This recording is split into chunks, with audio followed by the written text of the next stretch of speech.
Assalamualaikum warahmatullahi wabarakatuh. Perkenalkan, nama saya Mirati Segundari Fajaria, NIM 82, mahasiswa agribisnis Universitas Trunojoyo Madura.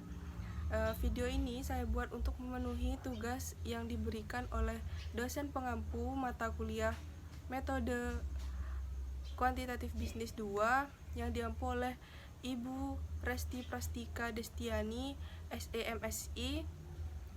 Nah, kali ini saya akan menjawab 4 pertanyaan yang diberikan oleh Ibu Resti.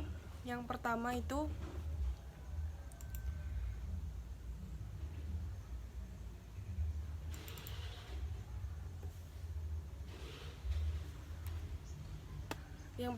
itu, ada pengertian dari mengenai analisis conjoin, analisis jalur, analisis time series. Nah, pertanyaan kedua itu ada tujuan dari analisis conjoin, analisis jalur, dan analisis time series. Pertanyaan ketiga yaitu berikan penjelasan mengenai variabel dan data yang digunakan dalam analisis conjoin dan analisis jalur.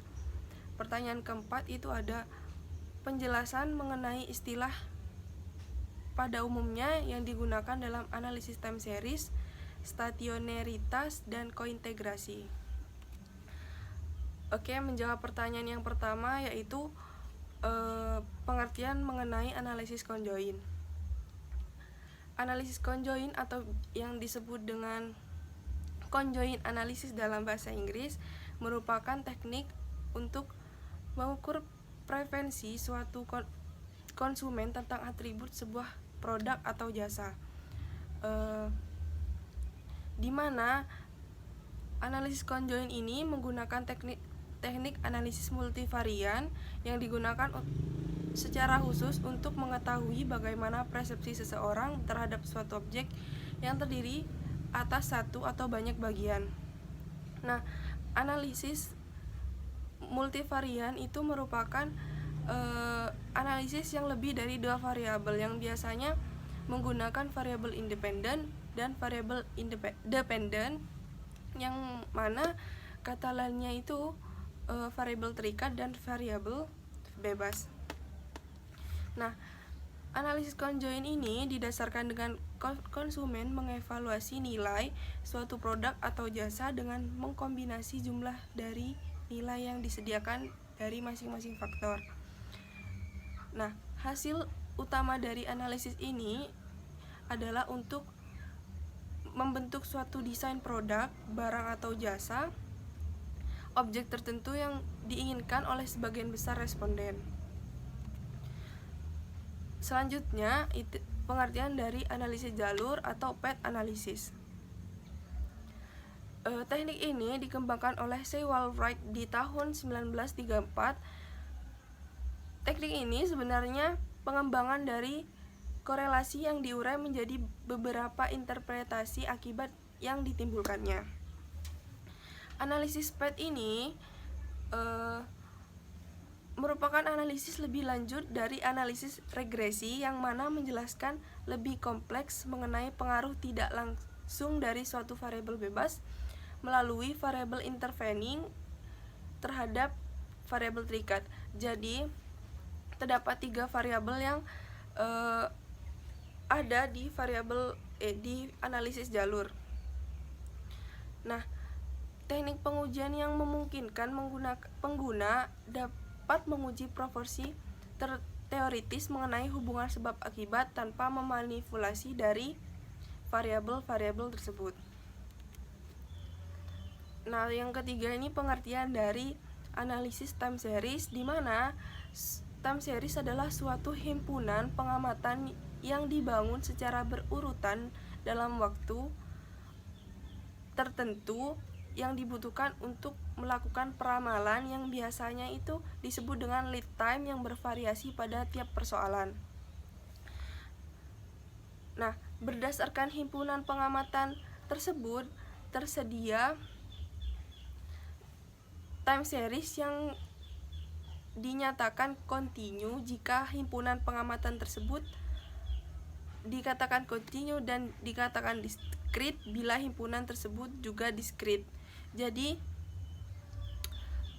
time series ini terdapat dua, yaitu dikatakan kontinu dan dikatakan diskrit. Udah menjawab soal yang kedua, yaitu tentang tujuan dari analisis conjoin, jalur, dan analisis time series. Yang pertama itu ada analisis conjoin, yang tujuannya yang pertama itu untuk menentukan kepentingan relatif dari atribut di dalam pemilihan oleh pelanggan. Yang kedua itu mengestimasi pangsa pasar merek yang berbeda dalam level atribut. Yang ketiga, menentukan komposisi merek yang paling disenangi dari merek dapat dibuat bervariasi, dinyatakan dalam level atribut dan utility yang bersangkutan. Yang keempat itu membuat segmen pasar berdasarkan pada kemiripan preferensi untuk level atribut. Yang kelima itu untuk memutuskan cara optimal dalam memberikan pelayanan dengan keterbatasan sumber daya. Untuk tujuan analisis jalur menurut Sarwono 2012, yang pertama itu variabel tertentu terdapat variabel lain yang dipengaruhinya. Jadi terdapat 3 variabel yang berada di analisis jalur. Jadi variabel yang pertama akan mempengaruhi variabel lainnya. Yang kedua ini menghitung besarnya pengaruh suatu variabel. Yang ketiga, menerangkan mengapa variabel berkorelasi dengan menggunakan suatu model yang berurutan secara temporer. Yang keempat itu menggambarkan dan menguji suatu model matematis dengan menggunakan persamaan yang memadai. Yang kelima itu mengidentifikasi jalur penyebab suatu independen eksogen atau lebih terhadap variabel dependen endogen. Yang selanjutnya itu analisis time series. Tujuannya itu yang pertama dapat memperoleh ukuran yang dapat digunakan untuk membuat keputusan saat ini dan untuk merencanakan di masa depan. Yang kedua itu dapat mengetahui nilai-nilai variabel pada suatu interval waktu, minggu, bulan, tahunan secara teratur. Nah, tujuan dari time series ini biasanya untuk meramalkan atau memprediksi dari keadaan suatu keadaan.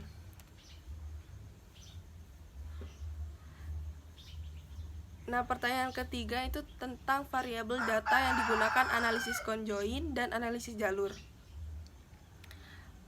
Analisis conjoin itu menggunakan variabel skala ordinal yang digunakan untuk menguji Kendall's tahu yang digunakan untuk mengetahui hubungan dari dua variabel tersebut. Nah, yang kedua itu menggunakan skala interval pada uji persen digunakan untuk mengukur kekuatan keeratan antara hubungan dua variabel tersebut. Nah, pada analisis jalur variabel data yang digunakan yaitu ada yang pertama ada variabel independen eksogen yang merupakan variabel bebas yang mempengaruhi atau yang menjadi sebab perubahan atau timbulnya variabel terikat. Nah, biasanya variabel ini nih tidak ada anak panah yang menuju ke arahnya. Dan variabel yang kedua itu variabel dependent endogen merupakan variabel yang nilai dipengaruhi oleh variabel dependent. Nah, variabel ini menunjukkan terdapat anak panah yang menuju ke arahnya. Nah, yang ketiga ini ada variabel intervening, adalah variabel perantara yang dapat memperkuat atau memperlemah hubungan antara variabel. Nah, variabel intervening ini biasanya berada di tengah-tengah variabel independen dan variabel dependent, sehingga variabel intervening ini dapat memperlemah atau memperkuat dari hubungan antar variabel.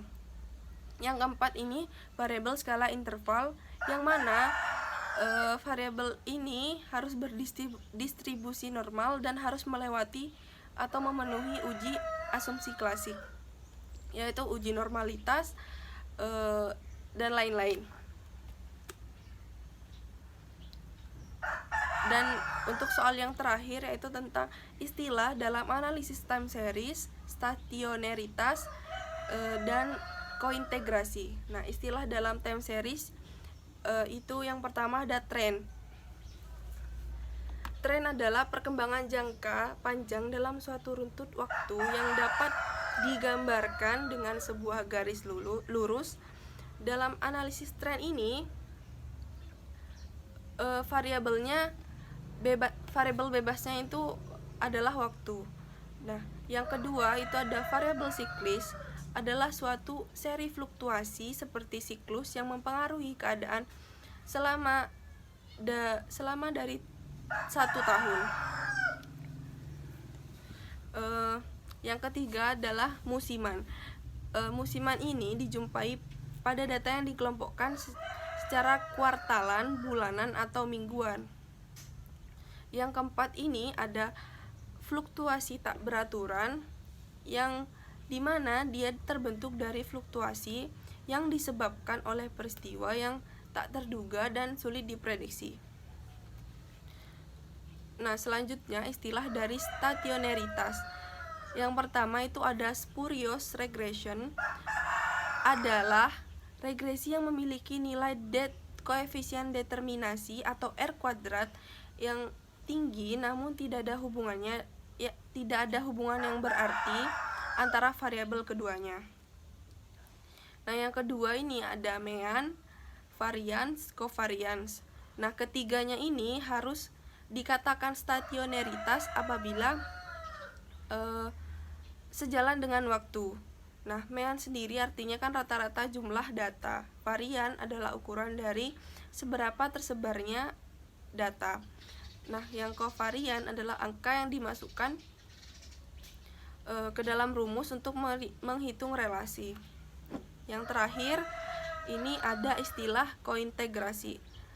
Yang pertama itu ada trace statistik dan Max Eigen test. Nah, di mana ini berfungsi atau berguna untuk mengidentifikasi persamaan kointegrasi pada level atau taraf 5%.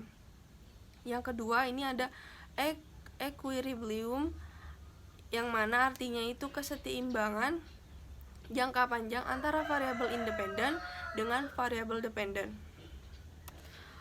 Oke, mungkin cukup dari pemaparan saya yang saya dapatkan. Semoga bermanfaat. Mohon maaf apabila ada salah kata atau ucapan dari pemaparan saya. Terima kasih. Wassalamualaikum warahmatullahi wabarakatuh.